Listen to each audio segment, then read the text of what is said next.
The phalanx was one of the most disciplined and influential military formations in ancient history, developed and perfected by the Greek city-states around the 7th century BCE. It was not based on individual heroism, but on unity, coordination, and absolute trust between soldiers.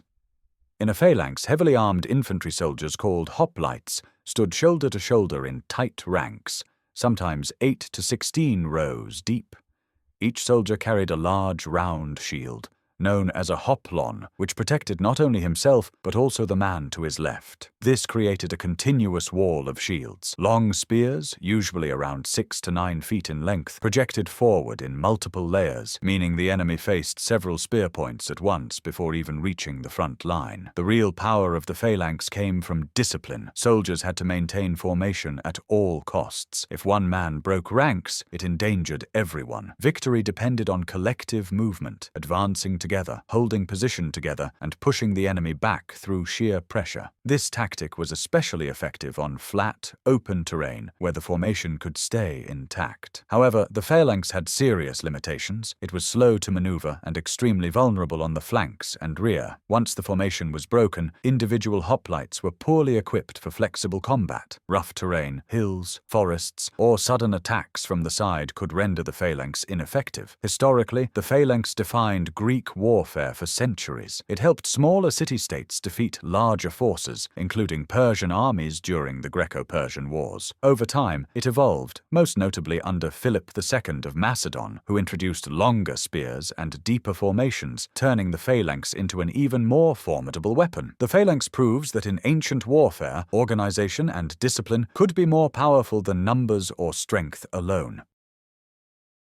Shock and mobility marked a major shift in ancient warfare, and no civilizations mastered it earlier or more effectively than the Assyrian and Persian empires. Unlike static formations such as the Greek phalanx, these empires focused on speed, intimidation, and rapid battlefield dominance. The Assyrians, active from around the 14th to 7th century BCE, were among the first to build a fully professional standing army. They combined fast-moving infantry, cavalry, chariots, and archers into coordinated forces. Their strategy was simple but devastating. Strike hard, strike fast, and break the enemy's will before a prolonged battle could begin. Cavalry units and chariots were used to punch through enemy lines, while archers provided continuous ranged pressure, creating chaos and panic. Mobility allowed Assyrian armies to campaign far from home, move quickly between regions, and suppress rebellions before they could spread. Roads, supply systems, and logistics were carefully organized, allowing armies to maintain momentum instead of stopping to regroup. Speed became a weapon. The Persian Empire later refined this concept on an even larger scale. Under rulers like Cyrus the Great and Darius I,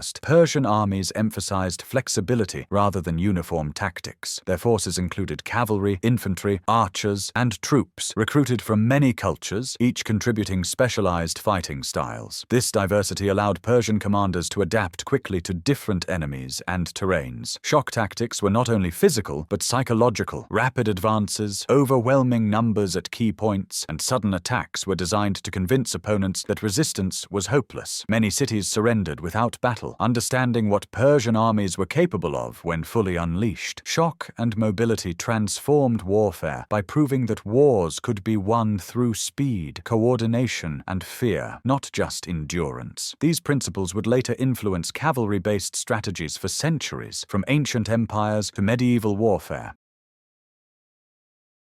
The Roman approach to warfare marked a decisive break from rigid formations like the Greek phalanx. Instead of relying on one massive, inflexible unit, Rome built its military power on adaptability, structure, and controlled fragmentation of force. This strategy, divide and conquer, became the foundation of Roman military dominance for centuries. Roman legions were organized into smaller tactical units that could operate independently while still supporting one another. Unlike armies that advanced as a single single block, Roman commanders deliberately sought to split enemy forces. They used maneuvering, feigned withdrawals, and targeted assaults to isolate parts of the opposing army, overwhelming them one section at a time. This system gave Roman armies enormous flexibility on the battlefield. If one unit faced heavy resistance, nearby units could reinforce it, or commanders could redirect forces to exploit weaknesses elsewhere. Roman soldiers were trained to fight both in formation and in smaller engagements, making them effective even when battles became chaotic. Divide and conquer also applied strategically, not just tactically. Rome frequently targeted enemy alliances rather than enemy armies alone by attacking supply lines, intimidating allies, or offering favorable terms to defectors. Romans weakened opponents before major battles even occurred. Enemies often collapsed internally before facing Rome in open combat. A famous example of this strategy emerged during Rome's wars against stronger or more numerous opponents. Rather than risking everything in a single decisive clash, Roman generals preferred a series of controlled engagements. Each victory, even a small one, reduced the enemy's ability to resist. This approach transformed warfare by proving that flexibility, organization, and strategic patience could defeat even the most formidable opponents. Rome did not simply fight battles, it dismantled enemy power step by step, ensuring long-term dominance rather than short-term victory.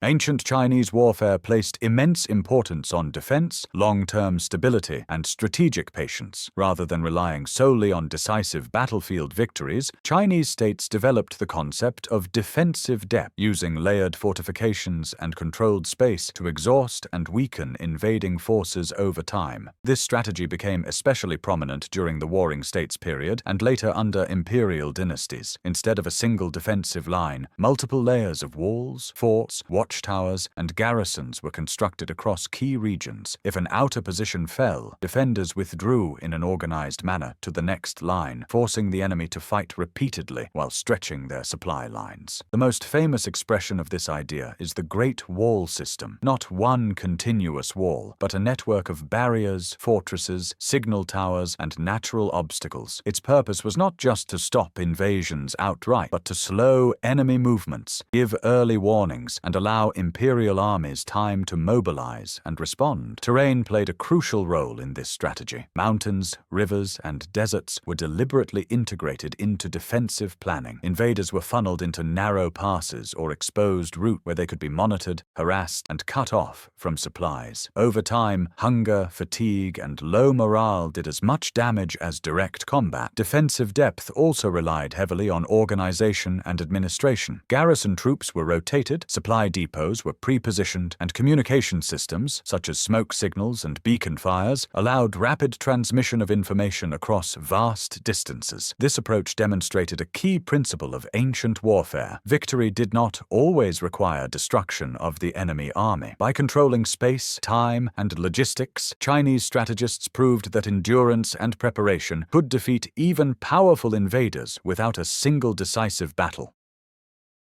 Deception was one of the most psychologically devastating strategies in ancient warfare, and no armies mastered it better than the steppe nomads of Central Asia. Long before the rise of the Mongol Empire, nomadic warriors developed tactics that relied on speed, misdirection, and manipulation of enemy behavior rather than direct confrontation. The feigned retreat was their most famous technique. Nomadic cavalry would engage the enemy briefly, then deliberately appear to panic and flee. To an untrained or overconfident army, this looked like victory. Commanders would order pursuit, breaking their own formations in the process. Once the enemy was stretched out and disorganized, the retreating force would suddenly turn back or lead pursuers into an ambush where fresh units waited. This tactic worked because it exploited human instinct. Ancient armies were trained to maintain formation, but pursuit triggered excitement, greed, and loss of discipline. Steppe warriors understood this weakness and built entire battle plans around it. Their superior horsemanship allowed them to control distance, choose when to fight, and escape when necessary. Deception went beyond feigned retreats. False camps, misleading tracks, and controlled rumors were also used to confuse enemies about numbers and intentions. Smoke, dust, and sudden directional changes were carefully managed to exaggerate the size and movement of nomadic forces. These strategies were especially effective against slower, infantry-based armies that relied on rigid formations. By refusing direct confrontation, steppe warriors neutralized the enemy's strengths and exposed their vulnerabilities. The success of deception-based warfare demonstrated that intelligence, timing, and psychological insight could outweigh raw strength. It reshaped military thinking by proving that the mind of the enemy was as important a target as their army itself.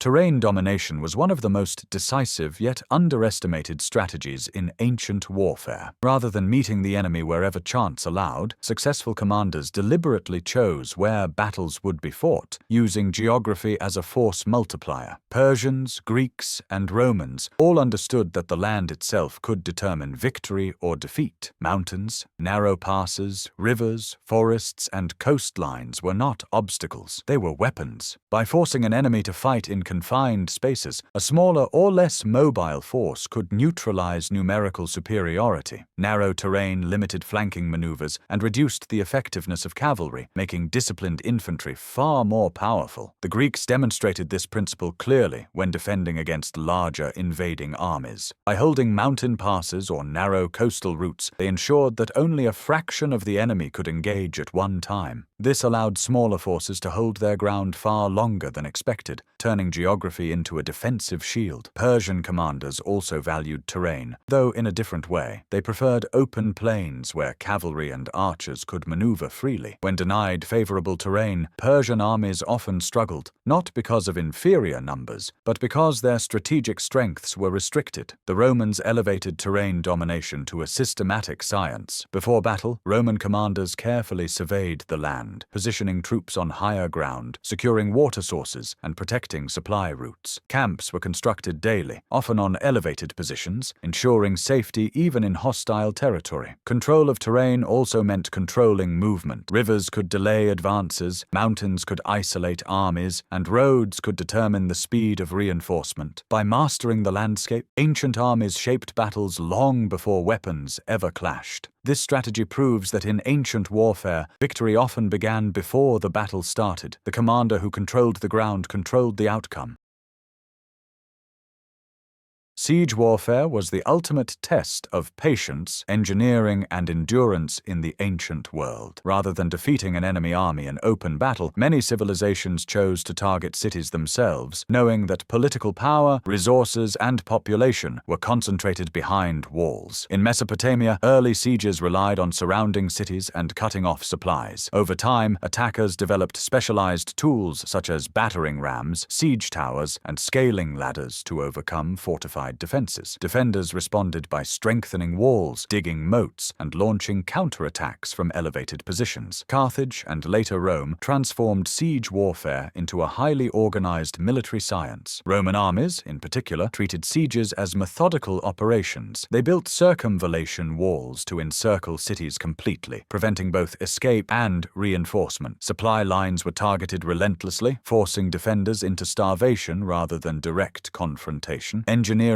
played a central role. Romans constructed ramps, towers, and tunnels, sometimes faster than defenders could destroy them. Entire landscapes were reshaped to break a city's defenses. Siege engines were positioned with precision, and every action followed a calculated plan rather than brute force alone. Psychological pressure was just as important as physical assault. Long sieges crushed morale. Civilians suffered alongside soldiers, creating internal pressure to surrender. Many cities capitulated, not because their walls fell, but because their will did. Siege warfare redefined victory in ancient conflict. It proved that wars were not always won by armies in the field, but by controlling resources, time, and endurance. A city that fell ended resistance across entire regions.